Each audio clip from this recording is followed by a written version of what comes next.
I'm gonna start by saying I don't even really like this video. It's not my best work. If I wasn't doing this by myself, I feel like it could be produced better, and I did think about re-recording it, but then I realized that's all gonna be so much work, and I'm already doing so much work trying to edit this. So I'm not gonna re-record it. And only in editing it did I realize that the camera completely caught the sound of the AC in the background. So that's fun. Totally not distracting at all. Just a heads up, there are going to be channels in this video that I watched that I didn't mention, or there are going to be channels that I watched that I did mention but forgot to put the picture for the channel up on. It doesn't matter because again, nobody watches this channel, so I don't know, have fun. Hello and welcome back to Melting Smiley Face. I'm so excited to finally have time to film my first video of the year, and I'm trying really hard to make sure I stick to my New Year's resolution of making more videos this year. So in this video, I'm going to just list out to you a bunch of the YouTubers that I watch and the reasons why I watch them, and then some that I like, not that I don't watch, but like I watch sparingly, or ones that I'm like subscribed to but haven't watched in a really long time, but I'm just still subscribed to for some reason. So this list, because it's actually a rather large list, is going to be split up into different categories. A lot of the categories are going to overlap because there is a specific type of content that I enjoy watching, but they're gonna also like have their differences or be in like their distinct enough categories that like they can be separated. So I really enjoy watching commentary channels, specifically commentary about race and gender. That's like my special interest. I don't know if you can call something a special interest if you're not autistic. I have ADHD, so I don't know if that's like a all neurodivergent thing or that's a specifically autistic thing. But I am just really interested in specifically commentary around Black history, like from across wherever in the diaspora, whether it's Black American history, African history, Afro Caribbean history, Afro Latina history. I just find it very interesting. I find Black people and Black cultures very interesting. So you're always going to catch me watching a video about the history of something relating to Black people. And YouTubers that fall in this like kind of bracket when it comes to just commentary and also history is Julesy, For Harriet, Calvin Michaels, and Intellectual Media. I really enjoy their commentary because it gives me just a very more broad understanding of how the world works. Specifically, they talk a lot about like Black history in the context of America because all of these people I just mentioned are Black American, but it is just so interesting to understand how the things that happened before and how they have a through line to what's happening currently.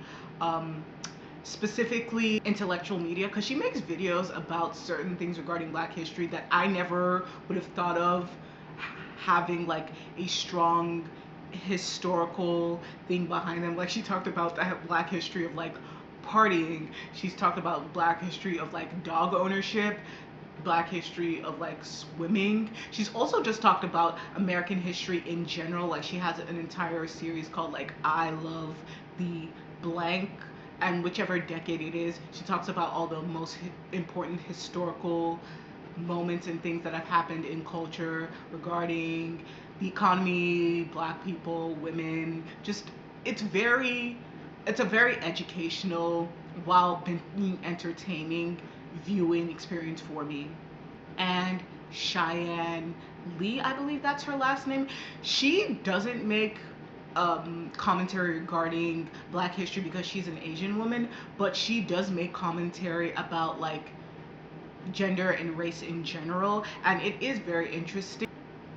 Has helped me understand a lot about specifically Asian American history, but she's also talked about general like American cultural phenomenons. The next batch of creators are creators who make commentary videos, but not just specifically about like race and gender, which are things that I, like I said, I am interested in, but they also talk about general pop culture. Creators who, for me, fall into this category are people like As Told by Kenya, Amanda Beebe, Princess Weeks, I believe her name is, Salem Tovar, I Am Emergency. I believe that's how it's pronounced, but it's like every time I read it, I'm not sure I'm pronouncing it correctly, but I Am Emergency, Madison Brown, Jordan Teresa, and Tiffany. I don't know how to pronounce her last name, but she talks about like phenomenon relating to the internet. You'll see her come up if you look for things relating to like, internet analysis. Now, this next batch of creators make what I call silly commentary. Like they make commentary about things, but it's usually about things that are kind of like inoffensive, or their content's like, oh, come look at how stupid this thing is, but it's not like really anything substantive. I believe that's how it's pronounced, substantive, but it is like interesting. It's good background noise. Those being creators like Jarvis Johnson, Danny Gonzalez, Star Puppy. I actually used to watch her a lot, but then I stopped. Not because her content became bad. It's just like I guess I wasn't that interested anymore because a lot of her content revolved around like natural hair care, and as someone who just has absolutely no idea what to do with my hair, like if my head was not shaped absolutely terribly, I would shave my head completely because I do not like doing my hair. So watching a creator that mostly makes natural hair content is like, what am I gonna really get out of it? I also really like Ready to Glare. Now, it's not like silly commentary. She talks about like a lot of really not disturbing, well, sometimes it is disturbing stuff. She's like a true crime, but not necessarily a true crime kind of YouTuber, because I don't really like true crime like that, but she does cover like news stories that involve crimes. And I don't know, there's just something about her presence that's very intriguing to me, so I watch her often. And Strange Eons. She makes a lot of content regarding Tumblr and fandom culture, and which is weird because for me, I haven't been on Tumblr in so long. I don't know what's going on. Even when I was on Tumblr, I wasn't using Tumblr in the way almost everyone else was using Tumblr. Like I would just like repost pictures of pretty black girls, or like write whatever into the void and then leave. But there were people who were like a part of Tumblr, and there's like a long Tumblr history and culture, and I don't know, that's just so interesting to learn about, even though I was never a part of it.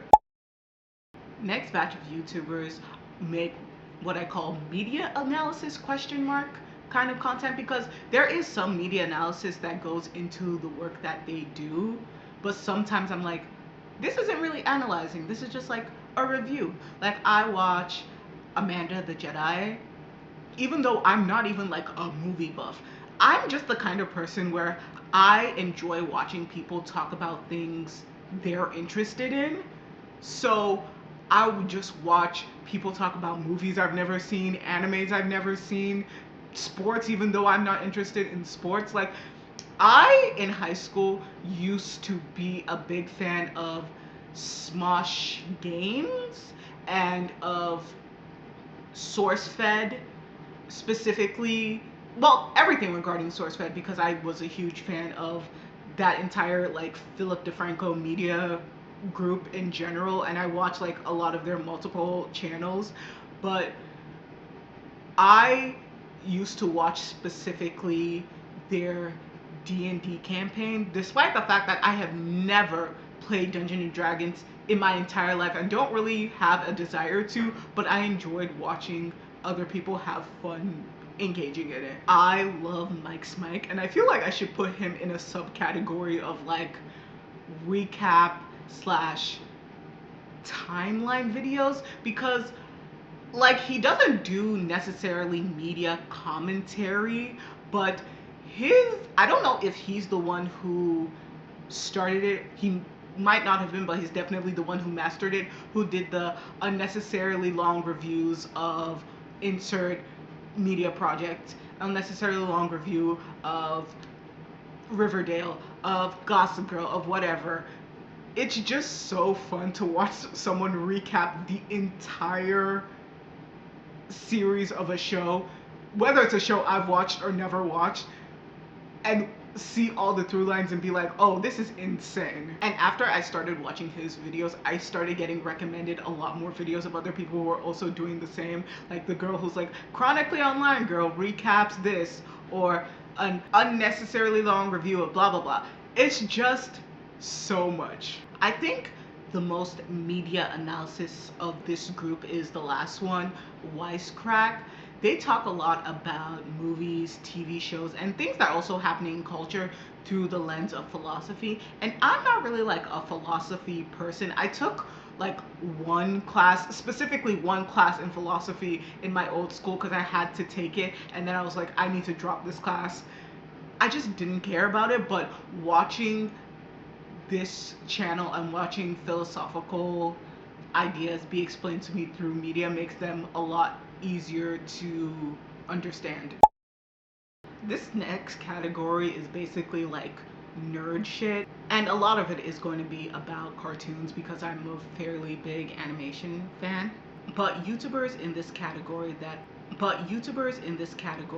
I watch are people like The Roundtable, Tunerific Tariq, Sarcastic Chorus, Johnny Two Cellos, Nerdwire, even though it's not a channel anymore because both of the hosts like left and went to do their own thing, but I'm still subscribed to that channel. I don't know, maybe it's just a comfort thing, but I do often go back and watch their videos. And then Whitney Vision, which is not necessarily a spin-off, but it is a channel ran by one of the former hosts of Nerdwire. Also, I'm subscribed to Variant Comics, and I've been subscribed to that channel for so long, since I was like, I think a junior in high school. But what's crazy is that since high school, I have not watched that channel at all.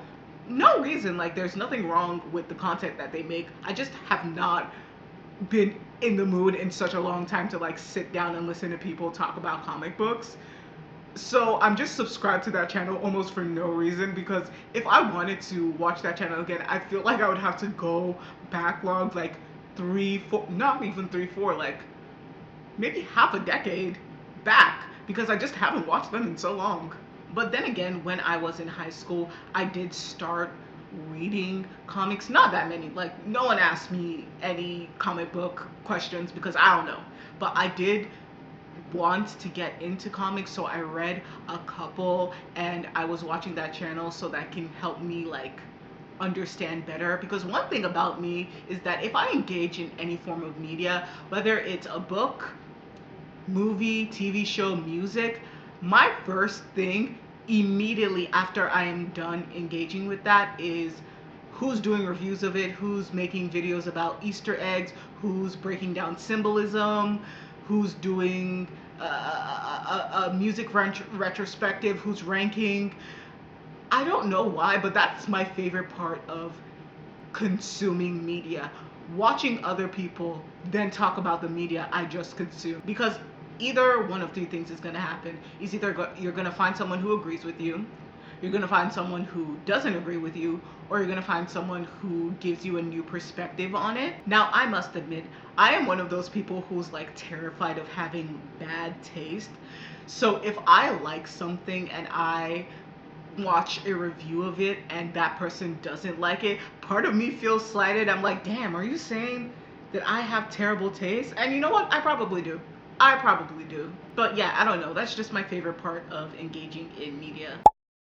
So this last category is miscellaneous, because these people, like, there are a lot of videos they have made that can be put in different categories that I've already mentioned, but a lot of their videos don't focus enough on that for me to say that I'd put them in a specific category. Those being Mina Lee, Modern Girls, who I'm putting together because they talk about clothing and fashion They also talk about some other things sometimes, but they mostly talk about clothing and fashion. And I'm not really a fashion person. Like you can see, like you can look at me right now, I barely know how to dress, but I do like watching people talk about fashion, even though I'm probably never going to develop like a very good or unique style. It's just cool to get into the history of it. And the last one on this list is Naomi Cannibal.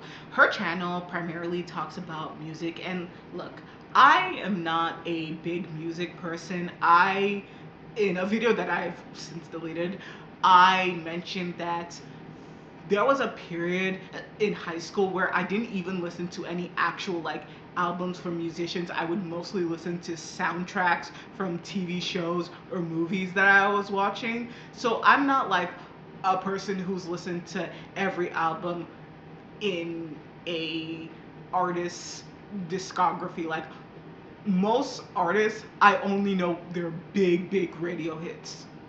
I do not know any of the deep cuts on any of their albums because I don't know why. Maybe it's like not feeling motivated to listen to it, or also just feeling lazy. Because for some reason, if I don't feel in the mood to do something and I try to do it, it feels like a task and then automatically discourages me from doing it. So there's a lot of musicians where if I say I'm a fan of you, it's because I know a lot of your really popular hits, but I have never listened to any of your albums. I'm forcing myself now to listen to more albums. Like I listened to the full Cowboy Carter, I listened to Pink Print. Those are the ones that are coming to me right now. Oh, also, I'm currently trying to listen to all of Queen's albums, like from the first one they've ever dropped.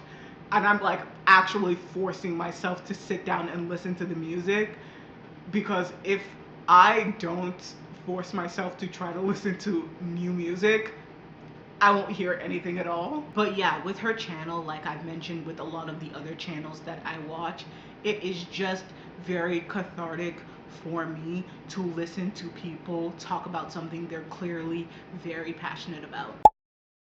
Well, we've come to the end of the video, and like I said in the beginning, I am so excited for what this year has in store for me in terms of making videos. I hope I am able to brainstorm even more video ideas so I can come on here and like have something to actually do. And I can't wait to see more of you guys. Bye!